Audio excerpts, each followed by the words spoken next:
दर्शकबिन नमस्ते। प्राइम संवादमा यहाँलाई स्वागत छ। म कृष्ण मल्ल। आज सनातन धर्मावलम्बीहरूको महान पर्व महाशिवरात्रि देशभर धुमधामका साथ मनाइँदैछ र यो शिवरात्रिको महिमाका सम्बन्धमा आज हामी चर्चा गर्न गएका छौँ र यसको निम्ति धर्म संस्कृतिका अध्येता भरत शर्मा हामीसँग हुनुहुन्छ। नमस्कार। स्वागत छ। नमस्कार नमस्कार। अब यो महान पर्व हाम्रो महाशिवरात्रि, त्यसै त यो देवभूमि हामी भन्ने गर्छौँ नेपालको लागि। त्यसमा पनि महाशिवरात्रि हामी नेपालीहरूको धेरै ठुलो पर्व। नेपाली मात्र होइन, आज विदेशीहरू पनि आउने गर्छन्। भारतबाट साधु सन्त दर्शनार्थीहरूको लाखौँको सङ्ख्यामा आउने गर्छन् र यसपटक पनि पशुपति लगायत देशभरका शिवालयमा यो किसिमको चहल पहल बिहानैदेखि हामी देखिरहेछौँ। वास्तवमा यो शिवरात्रि भनेको के हो र यो हाम्रो निम्ति किन महत्त्वपूर्ण छ? कृष्णजी नमस्कार, तपाईँलाई धन्यवाद। आज महाशिवरात्रिको अवसरमा सबैभन्दा पहिले हामी शिवको नाम ओम नमो शिवाय यो पञ्चाक्षरी मन्त्रबाट म सुरुवात गर्छु। शिवरात्रि भनेको चाहिँ के भन्दाखेरि शिव भनेको चाहिँ मङ्गल हो, शिव भनेको शान्ति हो। आजको दिन यसैले विशेष दिन के हो भन्दाखेरि हरेक मान्छेको मनमा चाहिँ शिव तत्त्व बास गर्ने दिन, आज शिवको स्मरण गर्ने दिन। यसरी सरल भाषामा भन्दाखेरि शिवलाई हामीले सम्झिने दिन, शिवलाई स्मरण गर्ने दिन, शिवालयमा जाने दिन। तपाईँ शिवालयमा जान सक्नु भएन भने पनि आफ्नो जहाँ हुनुहुन्छ आज चाहिँ शिवको नाम लिनु भने तपाईँभित्र भएका केही नकारात्मक ऊर्जाहरू अथवा केही कुराहरूलाई चाहिँ सकारात्मक बनाउने दिनको रूपमा चाहिँ शिवरात्रिको रूपमा लिन सकिन्छ। शिवरात्रि भनेको रात्रि जोडेको छ नि, शिव अनि रात्रि, यो चारवटा शब्द याद गर्नु। शिवको रात्रि हो आज। आज चाहिँ रात्रिकालीन समयमा चाहिँ तपाईँले गरेका हरेक कामहरू अथवा शिवको पूजन स्मरण आजलाई चाहिँ विशेष रूपमा चाहिँ महत्त्व मानिन्छ। शिव भनेको चाहिँ के भन्दा सृष्टिको, ल हेर्नुहोस् त तपाईँको शिव कस्तो शब्द छ। यो मङ्गल पनि हो, यो शान्तिको पनि हो र यो सबैको हित गर्ने। हेर्नुहोस् शिव भनेको कहाँ बस्नुहुन्छ? एउटा मसानमा बस्नुहुन्छ। मसान भनेको चाहिँ कस्तो भन्नु होला भने त्यहाँ सबैलाई समान हुन्छ। हेर्नुहोस् त्यहाँ धनी गरिब, त्यहाँ तपाईँको चाहिँ त्यहाँ सबै मान्छेहरूको चाहिँ जाँदाखेरि समान ढङ्गले हेरिन्छ त्यो ठाउँमा। त्यस्तो ठाउँमा बस्नुहुन्छ शिव भनेको। के छ भन्दा शिवलाई हामीले के भन्छौँ? आशुतोष पनि भन्छौँ। आशुतोष किन भन्नुभयो? एकैछिनमा खुसी हुने, एकैछिनमा रिसाउने। तपाईँलाई त्यो खालको प्राप्ति चाहिँ शिव तत्त्वबाट मात्रै प्राप्त हुन्छ। त्यसैले आजको दिन हामी सबैले, हामी सनातनीहरूले, सनातनी धर्मका सबै मानिसहरूले अथवा सनातनी सबै संसारका मान्छेहरूले चाहिँ एउटा आज स्मरण गर्ने दिन हो। आज दिन बिहानदेखि बेलुका राति, त्यसैले सन्ध्याकालमा चाहिँ विभिन्न मानिसहरू चाहिँ अग्नि जगाएर शिवलाई सम्झिने र चाहिँ दिनको रूपमा चाहिँ आज हामीले विशेष गरी मनाउँछौँ। सक्नुहुन्छ शिवालयमा जानुहोस्, सक्नुहुन्न आफ्नै घरमा बस्नुहोस्, अथवा शिवको नाम मात्रै स्मरणले पनि आजको दिन चाहिँ आज तपाईँले एकदम एउटा चाहिँ ऊर्जा प्राप्त गर्नुहुन्छ। त्यसैले शिवरात्रि भनेको चाहिँ यस्तो आज मङ्गल दिन हो। के श्लोक वाचन गर्छु भन्दै हुन्थ्यो? होइन, शिवलाई सम्झिने त सयौँ श्लोकहरू छन्, तैपनि मलाई एउटा असाध्यै मनपर्ने एउटा श्लोक म चाहिँ तपाईँलाई सुनाउँ। वन्दे देवमुमापतिं सुरगुरुं वन्दे जगत् कारणं वन्दे पन्नकभूषणं मृगधरं वन्दे पशूनां पतिं वन्दे सूर्यशशाङ्क वह्निनयनं वन्दे मुकुन्द प्रियं वन्दे भक्तजनाश्रयं च वरदं वन्दे शिवं शङ्करं।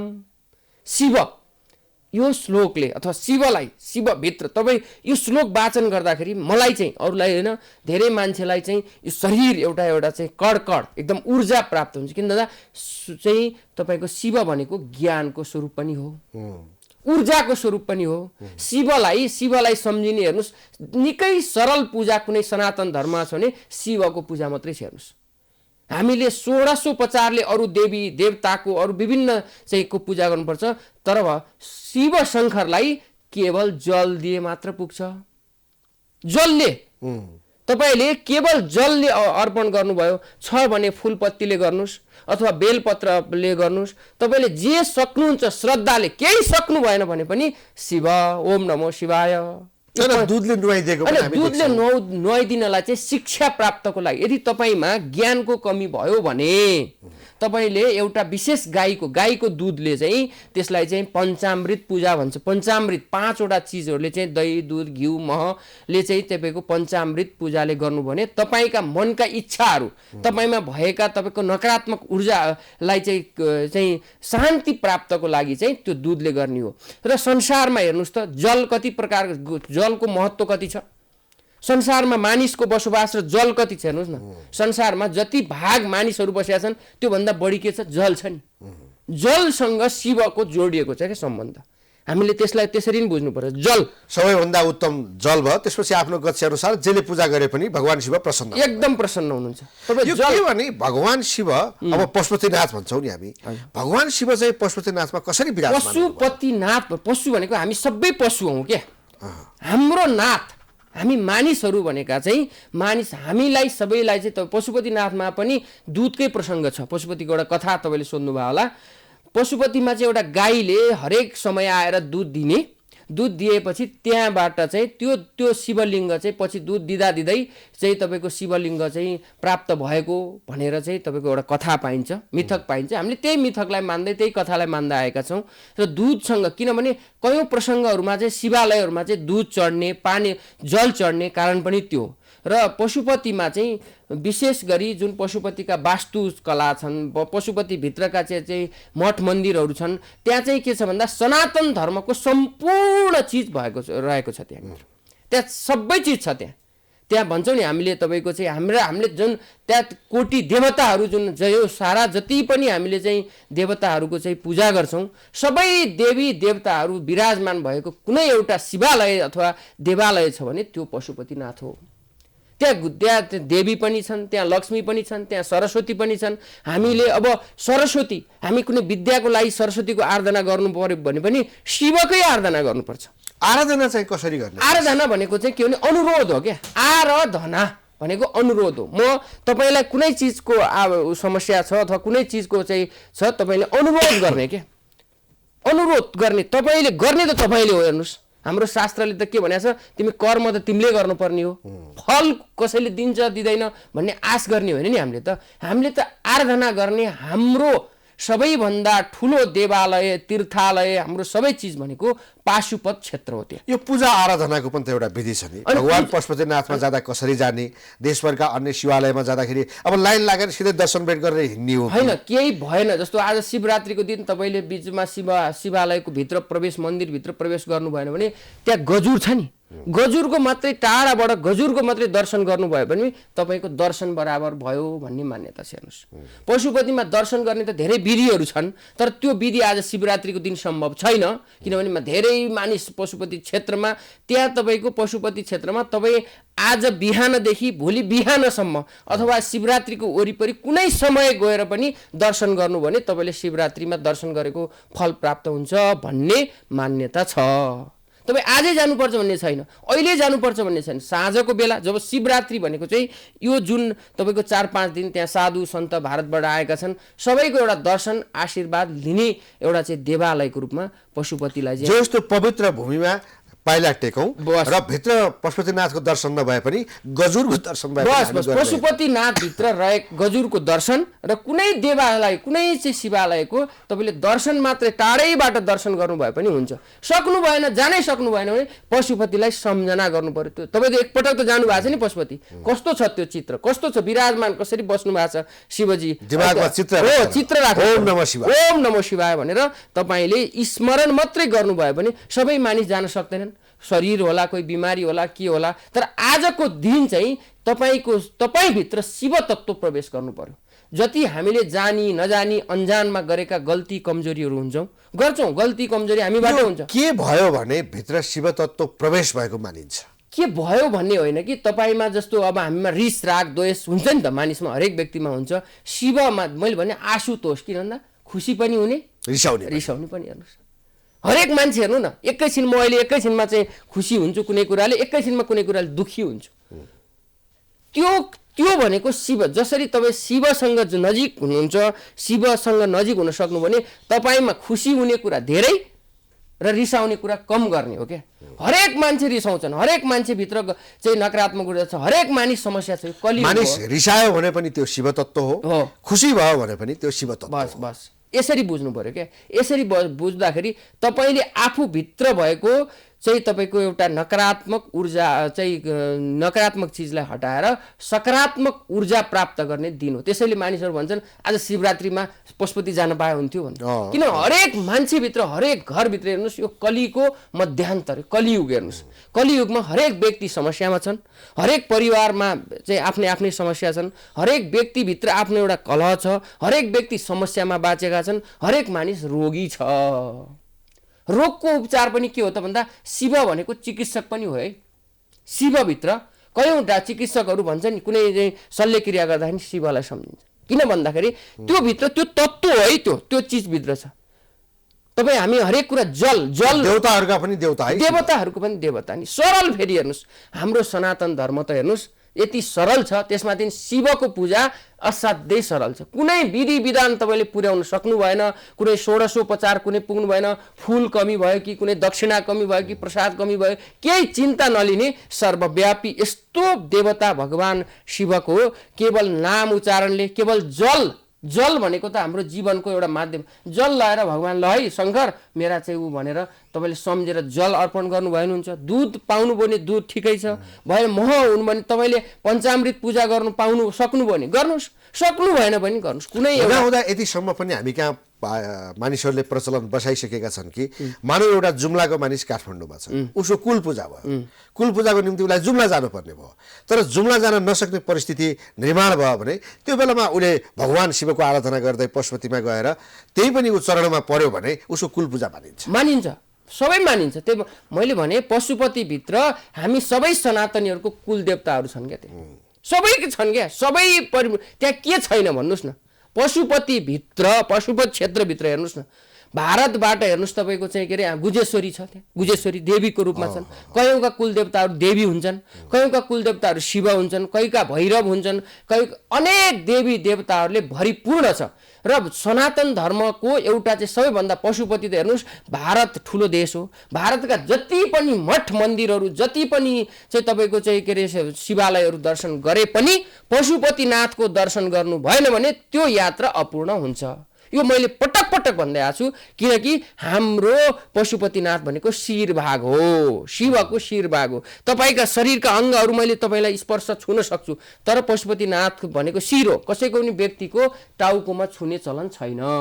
आशीर्वाद। त्यसैले हाम्रो शिव हाम्रो पशुपतिनाथमा चाहिँ हाम्रा केवल 4 जना अर्चकहरूले मात्रै पूजा शिरमा चाहिँ छुन सक्नुहुन्छ।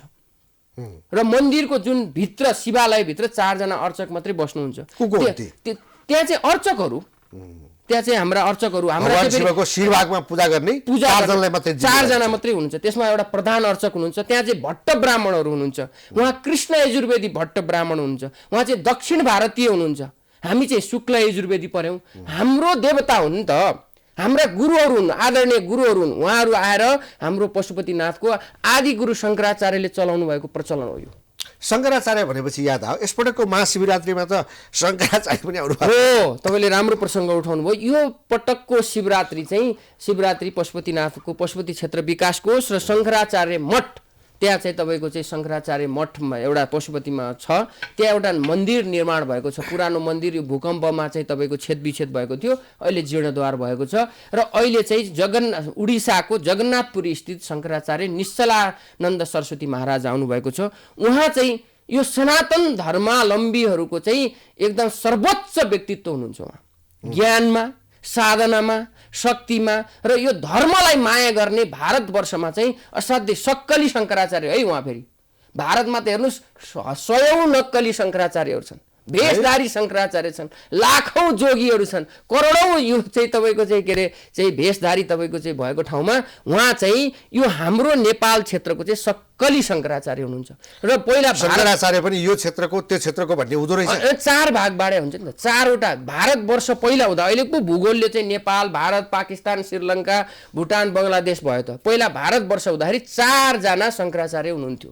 त्यसमध्ये नेपाल क्षेत्रको चाहिँ जिम्मा पुरी शङ्कराचार्य शङ्कराचार्यलाई थियो जगन्नाथपुरी। उहाँ चाहिँ अहिले पुरीको 145औं शङ्कराचार्य हुनुहुन्छ। शङ्कराचार्यको पनि नियम छ, 145औं शङ्कराचार्य हुनुहुन्छ र उहाँले नै नेपाल क्षेत्रमा भएको धर्म संस्कृतिको बारेमा चाहिँ चासो दिने, उहाँले चाहिँ सल्लाह दिने, सुझाव दिने र यो क्षेत्रमा चाहिँ धार्मिक क्षेत्रहरूलाई चाहिँ तपाईँको चाहिँ के अरे दिने उहाँको आधिकारिक व्यक्तित्व हुनुहुन्छ र उहाँ अत्यन्त विद्वान र उहाँले चाहिँ धर्म संस्कृतिमा चाहिँ असाध्य चिन्ता राख्ने र उहाँ चाहिँ तपाईँको वास्तवमा यसपटक शिवरात्रिमा केवल शङ्कराचार्यको पनि एउटा दर्शन गर्ने हामीले मौका पायौँ। यसको लागि पशुपति क्षेत्र विकास कोष र शङ्कराचार्य मठ र महेश गुरुकुलका चाहिँ स्वामी चाहिँ तपाईँको रमणानन्द स्वामीको पहलमा उहाँ आउनुभएको हो र उहाँहरूले अहिलेसम्मको महाशिवरात्रिको इतिहासमा शङ्कराचार्य यसभन्दा अगाडिहरू त आउनु भएको थियो होला होइन, तर मैले थाहा पाए अनुसार चाहिँ तपाईँको चाहिँ अहिले चाहिँ उहाँ आउनुभयो। योभन्दा अगाडि केही वर्षको आउनुको विशेष अर्थ के? विशेष अर्थ केही थिएन। उहाँ तपाईँको चाहिँ के अरे नेपाललाई असाध्य माया गर्नुहुन्छ र पशुपति विकास कोष र शङ्कराचार्य मठबाट निमन्त्रणा गयो। शङ्कराचार्य मठमा बनेको एउटा मन्दिर उद्घाटन गर्न उहाँको इच्छा जाग्यो। महाशिवरात्रिको यत्रो अवसरमा म आउँदाखेरि के एक प्रकारको चाहिँ भक्तजनहरूलाई चाहिँ एउटा प्रेरणा हौसला दिनको लागि आउनुभयो। उहाँलाई हामीले स्वागत गर्नुपर्छ र धेरै विद्वान हुनुहुन्छ उहाँ, धेरै साधक पनि हुन्छ। केवल टाढाबाट भए पनि उहाँको एउटा दर्शन गर्न पाए भक्तजनहरूले, यो त राम्रो अवसर हो। यसको लागि विकास कोष र आयोजकलाई हामीले धन्यवाद दिनुपर्छ। तर अब साधु सन्त दर्शनार्थीहरूको सङ्ख्या त घट्दै गएको छ नि होइन? यसपटक चाहिँ म हिजो पशुपति क्षेत्रमा अस्ति बेलुका रातभरि मैले चाहिँ तपाईँको चाहिँ करिब 2 घन्टा मैले लगाएँ। अस्तिसम्म चाहिँ भारतबाट चाहिँ यसपटक मैले साधु सन्त आएको चाहिँ कमी देखेँ, थोरै कमी देखेँ। कारण के भन्दाखेरि अहिले साधु सन्तहरू बनारसतिर धेरै लाग्नु भएको छ क्या। बनारस चाहिँ एउटा पहिलाको जस्तो छैन, अन्तर्राष्ट्रिय धेरै भिडभाड संसारका मान्छेहरू आउने भएका छन्। काशीतिर धेरै लागेका छन् र अयोध्यातिर धेरै लागेका छन् साधु सन्त। के कारणले हो? पशुपतिमा अब निम्ता नभएर हो कि अथवा केही नभएर हो कि अलिक कम नआएको रूपमा आउँथे नि त? पहिले आउँथे पशुपतिनाथ दर्शन, नआएको भन्न त मिल्दैन, तर कम छन्, अलिकति कम। बनारस काशीतिर उनीहरूले विकल्प उनीहरू त्यतातिर चाहिँ अलिकति तपाईँको चाहिँ के अरे अलिक भिडभाड बढी देख्छु। म केही दिन अगाडि काशी पनि पुगेको थिएँ, धेरै साधु सन्तहरू देखेँ र तर यसपटक शिवरात्रिमा चाहिँ पहिलाको भन्दा थोरै कम आएको अनुभव मैले गरेँ। हामी कहाँ आउने भक्तजनहरू भनेको त नेपाली पछि भारतीय नै हो। अब विशेष गरी महाशिवरात्रिमा चाहिँ अहिले नेपालमा भइहाले, भारतबाट आएका छन्, मलेसियाबाट आउँछन्, मलेसियाबाट पनि आएका छन् र विभिन्न सनातन धर्मावलम्बीहरू मलेसियामा छन्। ती सबै मलेसियन नागरिक होइन, भारतबाट गएका मलेसियनहरू त्यस्ता हुन्छन्। मलेसियाबाट पनि आउँछन्, तपाईँको चाहिँ के अरे श्रीलङ्काबाट पनि आएका छन्। त्यसपछि गएर अब बेलायतबाट आउँछन्, जहाँ एनआरआईहरू जो सनातन धर्म भारतवर्षभित्र भएका बाहिर बसेका मान्छेहरू पनि शिवरात्रिको अवसर पारेर चाहिँ आउँछन्। र यसपटक चाहिँ तपाईँको पशुपतिमा अलिक भिड हुने सम्भावना छ। कारण के भन्दा कोरोना महामारी पछि चाहिँ खुल्ला भएको समय हो क्या यसपटक, किनभने हरेक वर्ष पशुपति क्षेत्र विकास कोषले त 20 लाखभन्दा बढी दर्शनार्थीहरू आउनु हो प्रक्षेपण गरेको है, त्यसलाई प्रक्षेपण 20 लाख र मैले समाचारमा सुनेको थिएँ 30 लाख पनि भनेका छन्। जति भनौँ 20 लाख 30 लाख जति भनौँ, तर हामीले चाहिँ अनुमान गर्दा करिब 10 लाख 11 लाख मान्छेहरूले दर्शन गर्ने भने पनि यो ठुलो कुरा हो। दर्शनार्थीहरू जति बढी भयो जति राम्रो हो, शिवालयमा जति राम्रो भयो, किनभने काउन्ट गर्न सकिँदैन क्या। त्यो 10 लाख 20 लाख भन्ने त्यो चाहिँ एउटा मिडिया बाजी हो, कसरी काउन्ट गर्ने भन्नुहोस् न। किनभने आज बिहान 3 बजेदेखि अहिले 3 बजेदेखि भोलि बिहानसम्म दर्शनार्थीहरू जान्छन्। जाने आउने क्रम चलिरहन्छ। तपाईँको जाने आउने फेरि तपाईँ अहिले जानुपर्छ भन्ने छैन, भोलि बिहान गयो नि हुन्छ होइन, पर्सि। किनभने यो त 3 दिनसम्म, यो चाहिँ शिवरात्रि तपाईँ 3 दिन अथवा 5 दिनसम्म कुनै दिन गएर दर्शन गर्नु भने शिवरात्रिमा दर्शन गरेकै फल मिल्छ कि आजै गर्नु पर्छ। अब यो लाखौँको सङ्ख्यामा आउने पशुपतिमा यदि दर्शनार्थीहरू आउने गर्नुहुन्छ भक्तजनहरू, त्यो व्यवस्थापन गर्न पशुपति क्षेत्र विकास कोष सक्षम भए देखिन्छ होइन? त्यसलाई अब विकास कोषले त अब कोसिस गरेको छ, राम्रै छ। यसपटक तपाईँको चाहिँ विगतको भन्दा नराम्रो छैन, किनभने त्यो एउटा सिस्टम बसेको छ। अब त्यहाँ सुरक्षाकर्मीहरू स्वयंसेवकहरू छन्, सानातिना घटनाहरू त भइहाल्छन् होइन, मानिसहरू चाहिँ तछाड मछाड गर्छन्, त्यो बेग्लै कुरा हो। तर मलाई लाग्छ पशुपति विकास कोष सक्षम छ, उनीहरूले तयारी गरेका छन्, धेरै वर्षदेखि गर्दै आएका कामहरू हुन्। त्यस कारणले अब गर्नै सक्दैन भन्ने त भन्न सकिन्न, तर उहाँहरूले तयारी चाहिँ गर्नुभएको छ। 20 लाखको तयारी गर्नुभएको छ भने 10 लाख मान्छे आउँदा त सकिँदैन भन्नु त सकिन्न। तर अब के भने यसपालि भिडभाड बढी हुनु भने शङ्कराचार्य पनि आउनु भएको छ। मानिसको मनमा के हुन्छ, कमसेकम टाढाबाट भए पनि उहाँको एउटा दर्शन गरौँ होइन, उहाँको एउटा चाहिँ दर्शन गरौँ भन्ने एउटा, किनभने उहाँको दर्शन गर्न मान्छेहरू भारत जानुपर्छ, के विरल छ, त्यो हिसाबले पनि उहाँ आउनुभयो भने भिड चाहिँ स्वाभाविक अब यो विजय पनि। शङ्कराचार्यको आगमनको कुरालाई लिएर यो राजनीतिसँग पनि जोडिन्छ। अब नेपाललाई त पहिल्यैदेखि नै हिन्दू राष्ट्र घोषणा गर्ने भनेर थुप्रै शक्तिहरू, राजनीतिक शक्तिहरू, आध्यात्मिक शक्तिहरू, धार्मिक शक्तिहरू लागेका छन्। अब शङ्कराचार्यको यो आगमनलाई यो सन्दर्भमा होइन नेपाललाई हिन्दू राष्ट्र घोषणा गर्नको निम्ति हो अथवा नेपाललाई हिन्दू राष्ट्र कायम गर्नको निम्ति हो भन्ने यो राजनीतिक रूपमा प्रेरित छ कि छैन? अब राजनीतिक रूपमा उहाँको यात्रा प्रेरित छ भनेर त म भन्न मिल्दैन, तर के भने उहाँले चाहिँ पहिले पनि नेपाललाई हिन्दू राष्ट्र घोषणा गरिसक्नु भएको हो र नेपालीहरूको मनमा उहाँले नेपालीको मन बुझेर भन्नुभयो होला है। नेपालीहरूको मनमा, मेरो मनमा, तपाईँको मनमा, अरूको मनमा पनि तपाईँको चाहिँ नेपाल हिन्दू राष्ट्र हो भन्ने नै छ। यो शासक र प्रशासक भन्छु है, शासक अनि प्रशासक, यो शासक र प्रशासकको गल्तीको कारण, उनीहरूले गरेको, उनीहरूको स्वार्थको कारण, उनीहरूले गरेको गल्तीको कारण नेपालीहरू नेपाल हिन्दू राष्ट्र होइन भन्ने कसले नेपालले भन्छ भन्नुहोस् त? को नेपाली होला नेपाल हिन्दू राष्ट्र? संसारमा एउटै मात्र क्रिस्चियनहरूको पनि राष्ट्र छ, मुस्लिमहरू पनि राष्ट्र छ, के नेपाल हिन्दू राष्ट्र हुनु हुँदैन?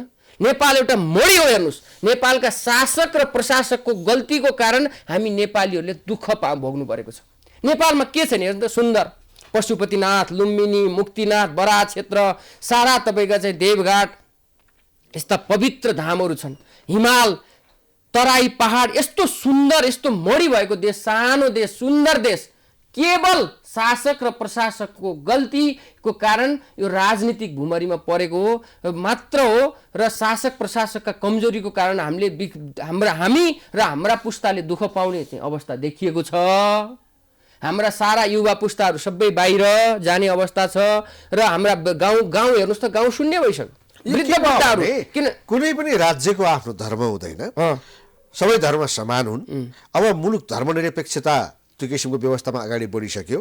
अब अहिले फेरि हिन्दू राष्ट्र घोषणा गरेर हिन्दू राष्ट्रको कुरा गर्नु भनेको नेपाललाई धार्मिक रूपमा विभाजन गर्नु हो, धार्मिक द्वन्द्व निम्त्याउनु हो र शङ्कराचार्यले नेपाललाई एकतर्फी रूपमा हिन्दू राष्ट्र घोषणा गरेर नेपालमा फेरि एउटा धार्मिक भड्काउ पनि ल्याउन खोजा त होइन? यो किसिमका प्रश्नहरू छ। होइन, तपाईँको प्रश्नको उत्तर म सरल ढङ्गले दिन्छु। नेपालमा धार्मिक भड्काउ कहिले पनि हुँदैन, किनभने सनातन हिन्दू धर्मावलम्बीहरू, सनातनीहरू कहिले पनि भड्काउमा जाँदैनन्। हेर्नुहोस् त, प्रशासकले चाहिँ नेपाललाई चाहिँ तपाईँको चाहिँ के अरे हिन्दू राष्ट्र चाहिँ को विरोध घोषणा गर्दा कोही सडकमा आए, कोही विरोधमा आए, उनीहरू चाहिँ के भन्दाखेरि के भने त्यो खालको चाहिँ धार्मिक विखण्डता हुँदैन नेपालीहरूको मनमा। कसले गर्ने? सबै सनातनी, के हिन्दू धर्म, बुद्ध धर्म, नेपालमा जति धर्मावलम्बीहरू छन् यी सबै सनातनीहरू हुन्। त्यस कारणले गर्दा यहाँ हिन्दू राष्ट्र घोषणा भयो भने अथवा धार्मिक सहिष्णुताको कुरा, केही मानिसहरू थोरै सङ्ख्यामा, एकदम माइनोरिटी कम सङ्ख्याका मान्छेहरूले भन्छन् नेपाल भनेको सनातनीहरूको देश हो। हिजोको दिनमा उक्साउने मान्छेहरू थिएनन्, आज त धार्मिक रूपमा उक्साउनेहरू प्रशस्त छन् नि। हिन्दू राष्ट्र घोषणा गरेपछि अन्य धर्मावलम्बीहरूले आफूलाई सुरक्षित महसुस नगर्ने, होइन, सुरक्षित महसुस गर्छन्। नेपालका मुस्लिमहरूले चाहिँ नेपालमा हिन्दू राष्ट्र भयो भने उनीहरू सुरक्षित हुन्छन्।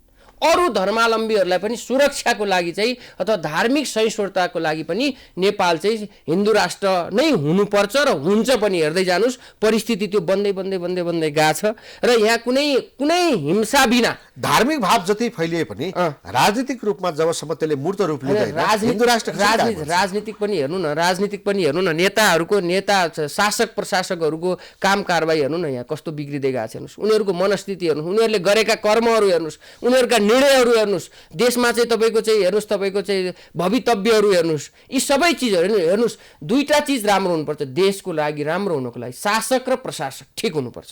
यहाँ त के भन्दा शासकले गल्ती गर्यो भने प्रशासकहरू पनि त्यही लाइनमा गइरहेको छ। हेर्नुहोस् त, नेपालमा भ्रष्टाचार, नेपालमा राजनीतिक शासकहरूले हिन्दू धर्म निरपेक्षता सहितको संविधान बनाए, प्रशासकहरू पनि त्यसैमा लागेका छन्। प्रशासक त उनीहरूको शासकको चाहिँ निर्देशन मानेर काम गर्ने हो नि त, त्यसरी त्यो उनीहरू पनि बाध्यतामा परेर हो नि त। त्यसैले शासक सही हुनु पर्यो। बदलिन्छ कसरी त? यहाँले हिन्दू राष्ट्र घोषणा हुन्छ भन्नुभयो, होइन, बदलिन्छ त उनीहरूको। त्यही त आज हामी शिवरात्रिको दिन गरेर यी शासकहरूमा पनि शिव तत्त्व अथवा यी यी भित्र तपाईँको चाहिँ यिनीहरूमा पनि एउटा जागरण, अध्यात्म जागरण चाहिँ प्रवेश गराउनु पर्यो, गर्दैछ।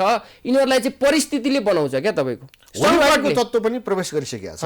होली वाइनको तत्त्व पनि प्रवेश अब होली वाइनको तत्त्व त त्यो एउटा चाहिँ मानिसहरू छन् नि त, क्रिस्चियनहरू, उनीहरूले त प्रवेश गराएका हुन् नि त। होली वाइन खुवाएर हाम्रा नेताहरूलाई त्यो खालको चाहिँ तपाईँको चाहिँ के अरे बिगारेका हुन् नि त। बिग्रेका पनि छन्, हेर्नु नि त। उनीहरूभित्र आफैमा गुटबन्दी, आफूमा खराब, उनीहरूभित्र चाहिँ मानसिक तनाव, उनीहरूभित्र तपाईँको गलत निर्णय हुनु कारण के हो त भन्दा उनीहरू ठिक नभएर त हुने।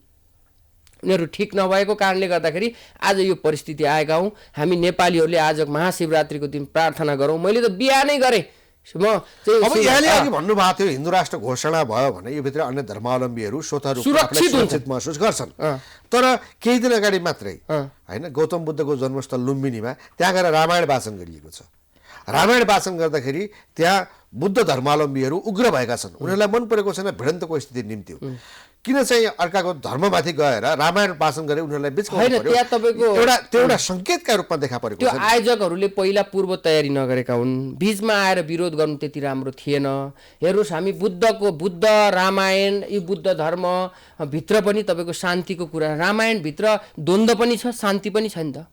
शान्तिको पनि छ, सबै चिज छ। तर त्यहाँ तपाईँको त्यो के अरे आयोजकहरूभित्र तपाईँको छ लुम्बिनीमा चाहिँ रामायण वाचन गर्नु हुँदैन, रामायण कथा गर्नु हुँदैन भन्ने चाहिँ हुँदैन। तर त्यो एउटा ठिक निश्चित कुरो के हो भने जस्तो पशुपतिनाथमा आएर कुरान वाचन गर्ने, पशुपतिनाथमा आएर बाइबल वाचन गरिदिने, त्यस्तै लुम्बिनीमा रामायण वाचन गर्नुको त्यस्तै अर्थ लाग्छ भन्ने उहाँहरूको गुनासो होइन। त्यो एउटा पक्षहरूको त्यो गुनासो रह्यो। पछि तपाईँको त्यहाँ समझदारी सहमति भएर कथा पनि भयो होइन। उहाँहरूले चाहिँ तपाईँको के अरे त्यो लुम्बिनीमा चाहिँ गएर अब रामायणको गर्नुहुन्न, महाभारत पाठ गर्नुहुन्न, त्यहाँ चाहिँ भागवत गर्नुहुन्न भन्न चाहिँ त्यो हाम्रो सनातन धर्मले चाहिँ कहीँ रोकेको अवस्था छैन। त्यो रामायणलाई पवित्र एउटा शान्तिको ग्रन्थको रूपमा भन्नुभन्दा पनि हिंसा वाचनका रूपमा लिँदा हो। त्यसरी हिंसा वाचनको रूपमा चाहिँ बुद्धिस्टहरूले लिनुभयो, त्यसरी लिनुभयो। तर त्यहाँ आयोजकहरूको कमजोरी रह्यो र त्यो व्यवस्थापनको कमजोरी रह्यो भन्छु म। त्यहाँ त गर्न नहुने पशुपतिमा तपाईँको चाहिँ पशुपति क्षेत्रमा धार्मिक युद्ध भड्काउने चलखेल हो। एक प्रकारको तपाईँको चाहिँ भयो भन्ने तपाईँको चाहिँ महसुस भयो। त्यो तपाईँको गर्न अब त्यो गर्नुभन्दा अगाडि चाहिँ केही सरसल्लाह गर्नु पर्थ्यो। भड्काउ भयो, त्यहाँ विरोध पनि भयो। उहाँले तपाईँको चाहिँ भारतबाट उहाँ चाहिँ प्लेन चार्टर गरेर आउनु भएको थियो, त्यो गुरुजी जो रामायणको कथा गर्नुहुन्थ्यो। एक प्रकारको चाहिँ आयोजकहरू र त्यहाँका मानिसहरू बिच चाहिँ एउटा भिडन्त गराउन खोजेको जस्तो अनुभव भयो। तर यो गलत कुरा हो, यो गर्न हुँदैन। महाशिवरात्रिको अर्को एउटा पक्ष के छ भने यो गाजा भाङ धतुरहरू बेसमार खाने, यसलाई एउटा धार्मिक पर्वको रूपमा भन्दा पनि रमाइलो गर्ने, नशालु पदार्थ खाएर हल्लिने, शिवको प्रसाद भन्ने। यो चाहिँ तपाईँको हेर्नुहोस् अहिले आएको नयाँ समयको यो चाहिँ यो तपाईँको चाहिँ के अरे युवा पुस्ता अथवा यो गलत कुरा हो। हेर्नुहोस्, गाजा भाङ धतुरो भन्ने चिज चाहिँ तपाईँको शिवका प्रसाद होइन। शिवले खान सक्ने कुरा हामीहरूले गर्न सक्छौँ। शिवले गर्न सक्ने कुरा नि होइन, उहाँ त जे गर्न सक्नुहुन्छ। उहाँ त नीलकण्ठ भगवान, उहाँलाई कुनै समस्या पर्यो तपाईँको चाहिँ उहाँले गर्ने, उहाँ ठुला मान्छेले गरेको कुरा नक्कल गर्ने होइन, अनुसरण उहाँले गरेको कुरा चाहिँ ठुला मानिसले गर्यो जे गर्यो त्यही गर्ने होइन क्या। उहाँले गर्नुभएको कुराहरूलाई चाहिँ अनुसरण तपाईँको चाहिँ गर्ने, उहाँले नक्कल भयो क्या। यो चाहिँ शिवले भाङ चाहिँ तपाईँको गर्न सक्ने कुराहरू हामी एउटा शिवका प्रसाद हुन् कि होइन, प्रसादको रूपमा उहाँले लिनुभयो। प्रसादको रूपमा लिने भन्ने कुरा त्यो त औषधि उपचारको रूपमा लिने भन्ने कुरा बेग्लै हो। त्यो चाहिँ एउटा रमाइलोको रूपमा लिने चाहिँ त्यो चाहिँ गलत। त्यसो भए पशुपतिनाथ लगायत देशभरका शिवालयमा साधु सन्तहरूले गाजा भाङ धतुरो खाँदै बाँड्दै त्यो रोक्नु पर्यो नि होइन। साधु सन्तहरूको लाइकको चाहिँ अलिक फरक छ क्या। साधु सन्तहरू भनेको उहाँले चाहिँ त्यो आफूभित्र शिवको रूप गर्नको लागि केही पर्सेन्ट सुरुवात गर्नुभएको हुनाले उहाँले लिनुभएको होला, उहाँले लिनै हुँदैन भन्ने कुरा होइन क्या। साधु सन्तले जस्तो हामीले गर्न सक्छौँ त? हामी त साधु सन्त होइनौँ नि त, हामी त गृहस्थ हौँ, हामी चाहिँ सामाजिक उसमा रहछौँ। साधु सन्तले त सबै समर्पण गर्नुभएको छ, केही लिनुहुन्छ। उहाँले लिएकोमा विरोध गर्नु हुँदैन र हामीले चाहिँ उहाँहरूको नक्कल पनि गर्नु हुँदैन। अब हामी कहाँ त गाजाको वैधानिक खेती सुरु गर्नुपर्छ भनेर राजनीतिक रूपमै लागिसके। त्यो त औषधि सेवनको कुरा छुट्टै, सेवनको होइन नि। गाजा त औषधि हो हजुर। हाम्रो शरीरको लागि हामीले खाने विभिन्न औषधिहरूमा गाजाको प्रयोग हुन्छ। हेर्नुहोस् त, चीनमा, अमेरिकामा, अरू विकसित राष्ट्रहरूमा गाजाबाट, चीनमाको आयुर्वेदिक औषधिमा त कयौँ गाजाको प्रयोग हुन्छ। हेर्नुहोस्, त्यसले तपाईँलाई शरीर निको पार्छ। तपाईँको चाहिँ गाँजा औषधिमा प्रयोग हुन्छ, औषधि हो यसको त्यो। वैधानिक खेती गरौँ। हो, गरौँ खेती गरौँ, त्यसमा औषधिमा प्रयोग गरौँ, तर त्यसको गलत प्रयोग नगरौँ। कुनै पनि चिजका राम्रा र नराम्रो पक्ष हुन्छ। त्यसैले आज शिवरात्रिको अवसरमा गाजा खाने वा जाउँ गाजा खाउँ भाङ खाउँ भनेर त्यो गर्ने चाहिँ त्यो चाहिँ एउटा हामीले गाजा खान सक्दैनौँ, अब अन्तिम भाङ खान सक्दैनौँ हामीले। अब अन्तिममा यो धार्मिक पर्यटनको कुरा हामी कहाँ चले जान्छ होइन, संस्कृति प्रवर्धन जगेर्ना चर्चा चाहिँ धेरै हुने, तर सरकारी पक्षबाट खासै पूर्वाधारहरू नीति नियमहरू बनेको नपाइने। तपाईँ धार्मिक पर्यटनमा पनि लागेको मान्छे, संस्कृति धर्मको तपाईँ अध्येता, के पाउनुहुन्छ छोटकरीमा हामी धार्मिक पर्यटनको अभिवृद्धि र संस्कृतिको जगेर्नासहित यसको सम्वर्धन? आज महाशिवरात्रिको अवसरमा भगवान श्री शङ्करसँग प्रार्थना गरौँ कि हाम्रो जति कुरा गरे पनि हामीले हाम्रो देशको चाहिँ पर्यटन सुधार्ने हो भने हामीसँग हिमाल, हाँसिरहेको हिमाल, हाम्रा चाहिँ धार्मिक चाहिँ तपाईँको चाहिँ मठ मन्दिरहरू। नेपाल किन आउने त भन्दा, मानिसहरू पर्यटकहरू किन नेपाल आउने त भन्दा विदेशीहरू हिमाल हेर्न आउँछन् र सनातनीहरू तपाईँको हाम्रो पशुपतिनाथ दर्शन गर्न आउँछन्, मुक्तिनाथ दर्शन गर्न आउँछन्, देवघाट दर्शन गर्न आउँछन्, बराह क्षेत्र दर्शन गर्न आउँछन्। हामीभित्र भएको विविधता हेर्नुहोस्, संसारमा एउटा मात्रै यस्तो नदी छ काली गण्डकी जहाँ शालिग्राम मात्रै पाइन्छ, संसारको कुनै पनि देशमा पाइँदैन। हामी भित्र मणि छ हेर्नुहोस्। हामीले मैले त पटक पटक त्यो काली गण्डकीको पानी मात्रै हामीले प्रसादको रूपमा मानिसहरूलाई तपाईँको चाहिँ बिक्री गर्न सक्छौँ, हामीले त्यसलाई दिन सक्छौँ। यस्तो चिज भएको यो देश तपाईँको चाहिँ एउटा मणि, यो भित्र त तपाईँको धार्मिक पर्यटनभित्र अथवा हाम्रो चाहिँ चिज देखाउन देश हेर्नुहोस् त। ट्रेकिङ कयौँ विदेशीहरू पैसा खर्च गरेर हिँड्न आउँछन्, किन आउँछन् त भन्नुहोस् त? हिँडेर रमाइलो हिमाल हेरेर हाँस्ने अथवा हिमाल हाँसेको हेर्न यस्तो किन आउँछन् त भन्दा पैसा खर्च गरेर हिँड्न र तपाईँको हिँडेर दुःख गर्न नेपाल आउँछन्। भनेपछि नेपाल कस्तो देश रहेछ त हेर्नुहोस् त। कयौँ धर्मावलम्बीहरू जीवनमा एकपटक मुक्तिनाथ जान चाहन्छन्, उनीहरू मुक्तिनाथ जान चाहन्छन्, जीवनमा एकपटक मुक्तिनाथ गएर त्यहाँ जुन 108 धारा छन् त्यहाँ स्नान गरेर, त्यहाँ ज्ञान कुण्ड छ, त्यहाँ मुक्ति कुण्ड छ, दर्शन गरेर त्यहाँको जल स्पर्श गरेर त्यहाँ दर्शन गरेर त्यहाँभित्रको सौन्दर्यता दर्शन गरेर गर्ने मुक्तिनाथ हेर्नुहोस्। हाम्रो बराह क्षेत्र हेर्नुहोस्, हाम्रो देवघाट हेर्नुहोस्, देवघाट भनेको हरिहर क्षेत्र भनिन्छ हेर्नुहोस्। यतातिरबाट चाहिँ तपाईँको चाहिँ के अरे चाहिँ गोसाइकुण्डबाट आएको, उता तपाईँ दामोदर कुण्डबाट आएको नदीको सङ्गम, कति पवित्र ठाउँ छ हेर्नुहोस्, कति सुन्दर ठाउँ छ। तपाईँ देवघाटको जुन महत्त्व, देवघाट कुनै दर्शनार्थीहरू हेर्नुहोस् भारतले पाइदिएको भए, मैले पटक पटक भनेको छु देवघाटलाई त स्वर्ग बनाउँथ्यो उनीहरूले। तर हाम्रो सरकार, हाम्रो प्रशासक, हाम्रो शासकले हाम्रो पर्यटन कुरा चाहिँ धेरै गर्छन्, तर काम हाम्रो शासक प्रशासकबाट चाहिँ असाध्यै न्यून नीति बनाएका छन्, कागजका ठेली बनाएका छन्। देशलाई तपाईँको चाहिँ विभिन्न ठाउँमा चाहिँ धार्मिक क्षेत्र भनेर कयौँ कुराहरू बनाएका छन्, पर्यटन मन्त्रालयभित्र नीतिका ठेलीहरू छन्, तर काम व्यावहारिक काम चाहिँ कुनै शासक प्रशासकबाट देशमा हुन सकेन। निजी क्षेत्रबाट के आज महाशिवरात्रिको दिन हजुर यो शिवतत्व प्रवेश गरेर शासक प्रशासकहरूको सद्बुद्धि खुलोस्, ज्ञानको ढोका खुलोस्। तपाईँ म यही टेलिभिजनबाट प्रार्थना गर्छु, आज पशुपतिनाथमा गएर पनि बेलुका प्रार्थना गर्छु, मैले चाहिँ गरिरहेको छु है, व्यक्तिगत रूपमा अथवा तपाईँको त्यहाँ अनुरोध पनि गरिरहेको छु। शासक प्रशासकले चाहिँ आफ्नो देशको महत्त्व बुझेर हाम्रो धर्म संस्कृति परम्परा, हाम्रो देश चाहिँ संस्कृति, हाम्रा चाहिँ मठ मन्दिर, हाम्रा हिमाल पहाड तराई, हाम्रा सारा देवालय शिवालय, यी सबैको संरक्षण गरेर सबै मानिसहरूलाई नेपालमा निमन्त्रणा गर्न सक्यौँ भने हाम्रो देशमा हाम्रो विकास गर्ने, हाम्रो चाहिँ आर्थिक उन्नति गर्ने, हाम्रा यी सब चिज गर्ने भनेको यही चिजहरू हुन्। हामी भनेको नै यही चिज हो। हाम्रो देश यस्तो सानो चिजभित्र सबै चिज विविधता भएको संसारमा कहीँ पनि छैन,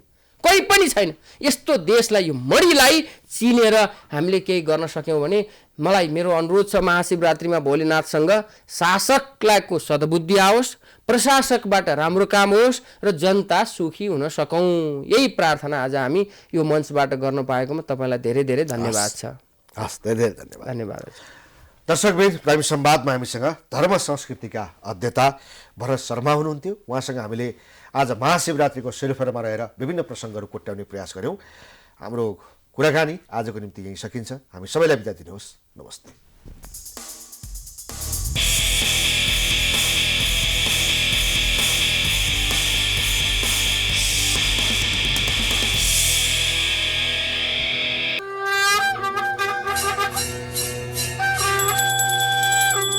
प्राइम टेलिभिजन प्रस्तुत गर्दछ। महाशिवरात्रि।